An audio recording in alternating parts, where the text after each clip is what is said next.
is ASMR time.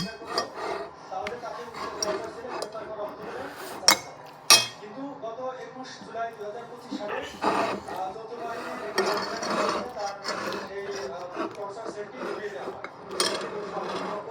আসামি যারা আমাদের লিস্টে আছে এবং সম্ভাব্য যারা আসামি আমার সবার তথ্য আমরা কালেকশনের চেষ্টা করছি এবং আমরা সুনির্দিষ্ট তথ্যের ভিত্তিতে আমরা যদি তাদেরকে আমাদের বলতে পারি আমরা তাদেরকে গ্রেফতার করব। চট্টগ্রামে সাম্প্রতিক সক্রিয় ৫ শীর্ষ সন্ত্রাসীর অন্যতম এই বুশিয়া এর মধ্যে Un cliente Findomestic lo riconosci subito perché può realizzare progetti ecosostenibili grazie al nostro prestito green. Sai che può avere 14.000 euro in rate mensili da 189 euro sempre a zero spese.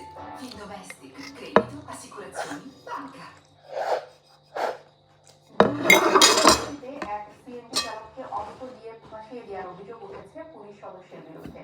কক্সবাজারের ঈদগাঁও থানা পুলিশের কয়েকজন সদস্যের বিরুদ্ধে ২ মাস আগের ঘটনা হলেও সিসিটিভি ফুটেজ না পাওয়ায় ধামাচাপা পড়েছিল ঘটনাটি। অবশেষে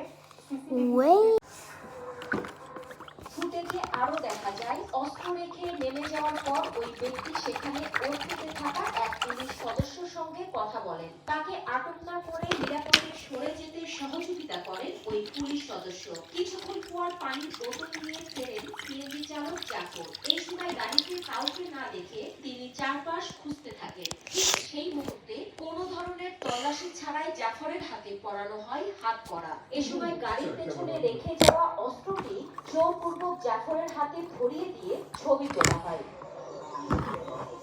অভিযোগ উঠেছে এই পুরো কার্যক্রম করা হয়েছে ২ লাখ টাকা চুক্তিতে। এই চুক্তির মধ্যস্থতা করেন ঈদগাঁও থানার ওসি বডিগার্ড তানভীর। আর অস্ত্র উদ্ধারের নামে নাটকীয় অভিযানের নেতৃত্ব দেন বহুল আলোচিত এসআই বদিউল আলম।